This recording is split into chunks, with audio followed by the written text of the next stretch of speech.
Well. This does bring me a lot of joy to say this. Mark Bergevin and other dude, no, other dude, AGM dude, I forgot his name already. Uh, Oh my he's god. just let me. Okay, look, I'm happy. Okay, they've been fired just now, like 15 minutes ago, about. Um, and now we're in here and we're gonna talk about it. Well, I'm mostly gonna just be back here laughing while these two talk about it. But yeah, so who's gonna start? Okay, Yeah, so it's so it's it's let's Mark get the facts Bergevin, straight. Trevor It's Timmons, and Paul Wilson. Yeah, they've all been released from their positions. Fired. Say fired. I want to hear it. They've all been fired. Yes, That sir. is, Okay. and Jeff Gorton has been hired as the vice president of hockey operations, and he will oversee day-to-day duties while they are looking for a new GM. Okay. So obviously Montreal, Okay, absolutely horrible. 6-15-2 after they went to the Stanley Cup true. Finals, which we all know, which was it was a fluke. It was a fluke. All right. They suck. Um, Caulfield's been sent down to the AHL. He's come back up. Only scored one goal. Only scored one goal in the AHL too. Um, these and then Suzuki's obviously been really good. He's like been the only good guy. Um, And now this young movement of theirs is kind of broken down because they thought they're going to be these guys were going to lead them, and they haven't been leading them. Okay, half of them have been leading them, and for them that's already a problem because what do they do now? They got old players like Weber, Sherratt for some reason who's still on the team and playing on their top pair. Um, these guys they're not getting any better. Oh, Weber's gone. Price is gone. These guys aren't getting any Yeah, better. The older players on the team than the younger players, other than Suzuki, have taken a step back. Apparently, they lost KK too. it's yeah, Yeah, it's definitely gonna get worse before it gets better. I feel for the Montreal Canadiens. I'm a little surprised because I know Burger Man. I'll call him Burger Man because that's the first thing that popped in my head. yep. He had an expiring contract uh this year, like it was his last year in Montreal, anyways, and he had talks going to LA. So I'm a little surprised that I know the Montreal Canadiens are horrible, and you never know, he could have lost the room or whatever. But um, I'm surprised they didn't wait till the end of the year because that's kind of when the market really starts to open up for GMs and then for all that. So um, like it's kind of a long time coming though for Bergevin, I will say, but I'm just a little surprised it happened right now and also sudden. But I think the hire for Jeff Gorton is going to be great. I think he did really good on the Rangers. He had I think one of the best rebuilds. I keep saying. Just got so many good players on that team, so many good younger players. So I think the future is starting to look a little better now, but like I said, it's going to get pretty bad for the Habs. I think for the next couple of years. Yeah, and I think you're right about Jeff Gordon. He does. If I'm them, which I'm not them, but still, I just let this dude run the team until the end of the season because right Yeah, now there are no good options for GMs. They want to first of all, they've narrowed their options a lot because they want a French GM. Like, yeah, I come mean, on. it's not necessarily that they're French; it's that they Okay, have French. to speak French. Okay, well, still they've narrowed their options. All Yeah, right. I saw a and I like. Who do you guys think? I don't even know who's available at the GM position I'm gonna right be honest. now. I have no idea. Mm, Like if Jim Benning gets fired, like to be hilarious if Jim Benning goes to the that'd be Habs, but funny. I Jim doubt it. Benning switches to the Habs. Jeez. But can you do any prominent French, like French speaking or something like that, GM come up to like come to the forward front of your mind at right No, when I say it now? no. Not really. I can't think of one. I can't I mean, think of maybe Exactly. any. Peter Australia if he learned French. Okay, surely. But like, Jim Rutherford, but he like, learned French. I'm seeing an article now. J.P. Barry, have you ever heard this guy? No. Um, uh, Gina Kingsbury, that'd be cool as a woman. Have you ever heard of this woman? Uh, I mean, you could just Oh, as easily, they could just be like, oh yeah, screw it, and put Patrick Waugh as the GM. Well, Patrick was. I think he could pull them off. Sorry, what am I even saying? I'm just saying that right now there aren't a lot of really good options, like good French options out there that I know of, and they've Roberto Luongo, that's actually a decent option actually. hey, that's not bad. Maybe I could see it. maybe for a coach, but not all. players make great Isn't he GM GMs. of the? Isn't he part of the selection camp for the Yes, Olympic he team? is. Yep. Yeah. Hmm. I So I mean, think that's a decent option. I think I think the main thing was when I think that Bergevin really dug his own grave, and I think this has been coming for a long time. But I think when I was like, man, he's gonna get fired soon, was last year when they were barely in the playoff picture, and he was just like, I will trade away any prospect for players to help us make the playoffs, and I was just like, wait a minute. Yeah, it's completely off, and Mm, he got lucky. He extended his he did. he extended it just to like a couple months by getting to the Cup Finals, but that was not on him at all. The team was horrible. Somehow, all these young guys they just had an explosive playoffs, but that's not going to happen again, and it's obviously not happening again because they're losing so badly. They went No, that from was a Cinderella story. Yeah, they went from the finals to just being an absolute horrible team, which hmm they were a horrible team, like you said, but it's starting to show. yeah, exactly, and Rick, really, what do they do next? They lost Kotkaniemi, which I mean, it makes sense. Yeah, I do think it was the right choice to let him go, but still, they lost Kotkaniemi. Caulfield, he dropped off. He's obviously still probably going to be decent. I say decent. And then Suzuki's doing good, but like, I mean, the thing is, right now for Montreal is they have no cap. They have no cap space. I Yeah, mean, they're gonna get the plus 7 million from Shea Weber, the plus 7 million or so on because he's just gonna be on LTIR for the rest of that contract. But really, they they have no room. They signed Nick Suzuki to that 7.8 million deal. hmm They have Jeff Petrie on the 6 million deal. Just it's just not good. I mean, you have Mike Hoffman. here's the thing: they have okay. You could still look at this team before and think, okay, they've got a bright future ahead of them. Um, but even though they had all these older players that are starting to phase out, they're gonna have to phase out because that's just how age works. But now it's not looking as bright. And second of all, um, they don't have a GM going into the draft, probably, right? right. Not only that, but even worse for them, they're gonna be in cap hell for so long. Who knows what happens when they gotta sign some of their players? Mm-hmm. And the thing is, it's like with a team like Nashville, is we were able to maneuver out of cap hell by trading away Ellis and getting rid of and some people letting some people walk, but that's not an option for the Canadians Yeah, you're right. because a lot of their guys are on no movement clauses or no trade clauses or modified no movement, modified no trade clauses, and it's the bigger contracts that are on the things. Yeah, you're right. Like Gallagher, and has Gallagher been good this season? I don't think so, right? I Um, couldn't tell you, to be honest, Which is a problem because he's which is usually been. probably a problem. Yeah. Yep. So like NHL.com is so slow, bro. I can't Okay, talk crap about the Canadians considering we lost to them, so. it's fine. Do We it also anyway. lost to them, so it is what it is. All right, 10 points, 22 games played. That's decent. But like honestly, from someone that's getting paid $6.5 million, you'd expect more. Yeah. And he's got his obviously modified no trade clause, no move clause. Jonathan Drouin, almost 6 million. He's got one too. Next 2 years though, it's not that long.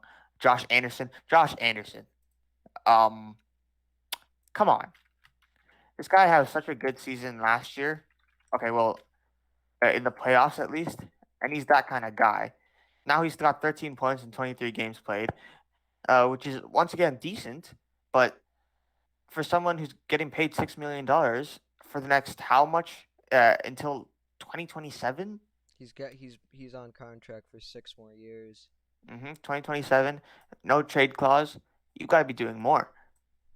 Uh, And yeah, yeah, it's more the fact that you look at like those are obviously they have the big ones, but I think a lot of their smaller ones that you wouldn't really look at right there are the ones that are gonna kill them, like the Christian Dvorak, Tyler Toffoli, Joel Armia. Ben Sherratt. Well, Ben Sherratt's only got 1 year Oh, left. he's got 1 year left. David But Savard would probably it's gonna hurt him. yeah, and Jeff Petrie too. Nick Suzuki will hurt I him. was gonna I say think. Petrie. Yeah. Yeah. They love Jake Evans there, and I think Jake Evans is a pretty solid player too. But the problem here is Caulfield's up next year.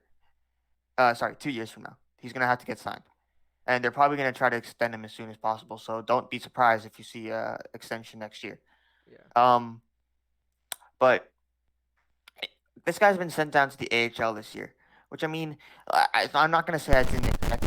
Holy crap, Russ! Sorry. Ow. Okay. So don't be surprised if you see the extension. But first of all, can this guy ask for much if he keeps on playing the way he's playing this year? He had one good playoffs. No, he can't. He can't do that at all. And there, you know what? Like Caulfield's going to be. I feel like the camp's going to be those type of people that are like, oh, he's a good player. Look what he did in the playoffs, and all this. They kind of start to backtrack a bit, and that's going to be a bit of a problem for the Habs. I Mm-hmm. don't think he.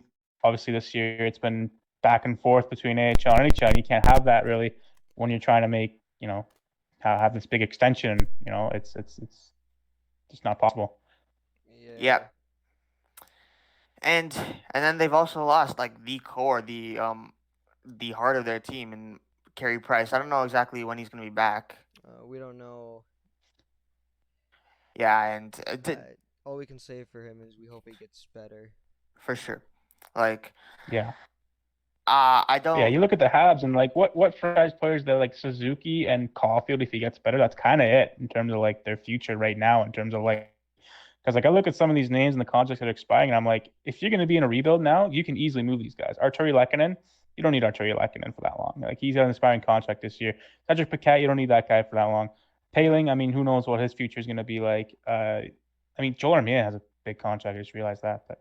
Yeah, You don't he need does. a lot of these guys, really, especially if you're rebuilding. Like Jonathan Drouin's a bit of a weird one too. He expires next year. It's going to be interesting for the Habs.